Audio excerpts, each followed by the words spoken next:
kita baik-baik aja juga nggak sanggup membendung, ternyata komenan itu masih tetap banyak banget. Dan postingan-postingan di YouTube juga ada beberapa artikel yang dari videonya itu di-cut terus diposting di YouTube juga. Ya udahlah, justru hitung-hitung buat kita hiburan lah. Cal, sedikit dong, emang soal apa sih YouTube-nya sampai akhirnya banyak yang nyerang gitu, Cal? Ngebahas apa nih? Jadi ya per detik ini atau detik kemarin kan banyak banget ya, semua pasti ingin mengejar traffic, makanya mengejar apa sih yang lagi rame, dan Bilar kan sekarang lagi rame ya. Dan gue sama tim bilang kalau apa nih yang harus kita angkat nih. Nah akhirnya dari tim itu mengangkat prestasinya orang-orang yang pernah berhubungan sama si Rizky Bilar. Nah ternyata dari sini kita belajar kalau kita tidak lagi membuat konten apa yang kita mau, nggak bisa.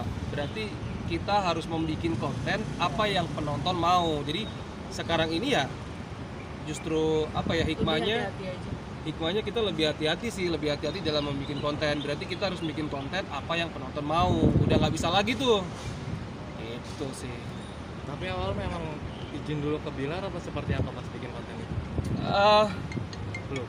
Dari awal sih memang nggak ada apa-apa sama Bilar, itu benar-benar nggak ada apa-apa. Malah justru ini menjadikan lelucon buat kita. Jadi kayak udah kita sengaja aja biar seolah-olah kita ribut, hitung-hitung bisa buat konten buat kita juga kan, gitu sih. Jadi itu permainan kita aja sih, nggak ada berantem-beranteman. Oh jadi video itu tuh berantem gitu ya yang dipermasalahin sama orang-orang ya, netizen ya? Apa? Jadi di dalam video itu yang dipermasalahin tuh soal apanya sih? Nah itu dia, bingung kan? Nah itu Bingung kan? Gue juga bingung. Ya, komen-komen yang datang ke lu gimana? Banyak Soal banget. Banget. Kalau wah parah lu bandingin. Terus pas kebetulan lagi bareng artikelnya ada tuh. Kok ada artikel nih kita lagi berantem. Gimana nih? Ya kalau kita jelasin kan kita sempat jelasin sih. Pertama kita sempat jelasin kalau kita baik-baik aja, kita nggak ada berantem tuh. Udah, tapi ternyata nggak sanggup untuk membendung itu. Ya udah kita isengin sekalian. Udah deh. Seolah kita bikin berantem aja, bro. Hitung-hitung konten buat kita juga. Gitu sih. Sebenarnya nggak ada apa-apa. Tapi dari ketika banyaknya yang masuk komentar.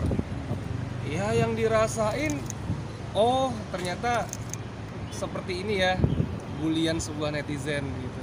Nikmatin dan yang penting gua sama Bilarnya masih baik-baik aja. Itu yang penting. Yang penting gua sama Bilar baik-baik aja, gua sama siapapun masih baik-baik aja.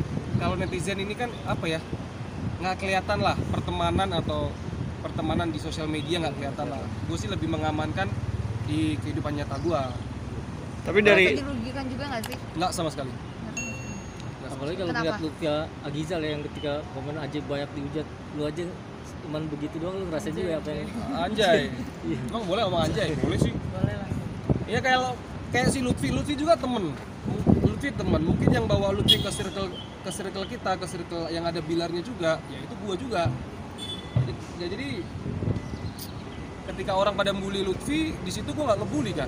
Gua cuma nyari sendal di situ, sendal gua hilang. Gua taruh di kolom komentar, sendal hilang. Jadi untuk ngomongin masalah Lutfi, geli sendiri. Gua sebagai teman tuh geli gitu loh. Nggak nyangka aja gitu, gue deket sama dia, gue kenal sama dia, hal sereceh ini bisa serame ini tuh geli sendiri. Jadi ya begitulah. Tapi sebagai public figure juga teman-teman yang memang lagi banyak istilahnya kayak sensasi kali ya, ngeliat fenomena kayak gini tuh gimana sih?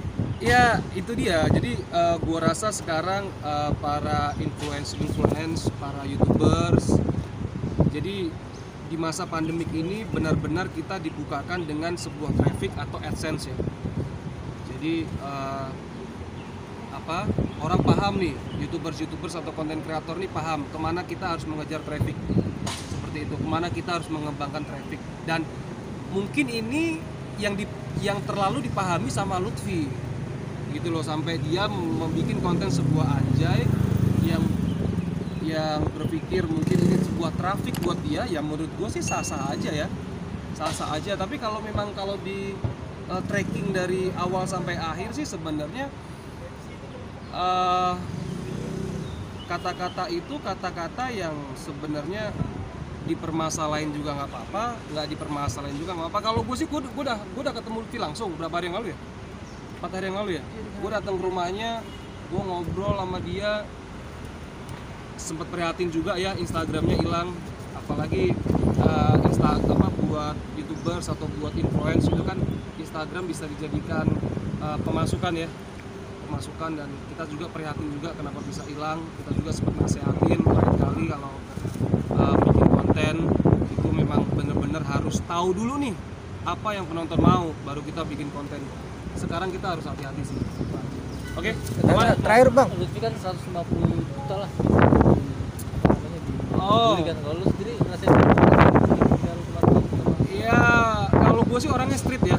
Gue sama circle teman-teman gue sama Bilar, gue sama Lutfi, gue terkenal orang yang street lah. Gue ceplos lah, maksudnya gini, karena gue berpikirnya gini, kalau kita teman, kita harus ngasih tahu di depan, jangan di belakang. Dan gue pun ngasih tahu sama Lutfi, udahlah Vi, mau impresi lu 150 juta kan itu kan nggak diperlihatkan ya. Kalau yang diperlihatkan itu kan terakhir impresinya dia di angka 40-an juta gitu loh, 40 apa berapa ya, 40 atau 50 juta gitu, dengan dia ada promo buat membantu UMKM dengan harga miring dibandingkan influencer yang lain gitu loh. Ya kalau di sini sih menurut gua kalau ujung-ujungnya tetap uang susah. Kita sebagai teman juga kita sebagai teman juga ngasih tahu ya susah. Kalau udah ngomong duit ya, orang kalau udah ngomong duit kan kita bicara perutnya masing-masing. Tapi gue pun bilang sama Lutfi, dan ini pun mungkin info buat yang lain ya. Insight gue sih nggak sebanyak Lutfi, insight gue cuma 10 sampai 15 juta. Tapi gue sama UMKM gratis. Malah hasil YouTube gue beliin info 10, gue bagi-bagi ke orang. Jadi susah bro, walaupun mau temen kayak apa, kalau orang udah ngomonginnya perut, nah kita tapi gue sebagai temen tetap kita ngasih tahu ya. Maksudnya kita tetap ngasih tahu, lain kali hati-hati, apalagi semua penonton udah pinter. Semua udah tahu lah, orang kalau udah mau ngejar traffic pasti ngomonginnya hal-hal apa yang bisa nggak tahu. Impresi gue 8 juta, tapi buat 8 juta sampai 15 juta nih kadang, tapi gue buat UMKM gratis.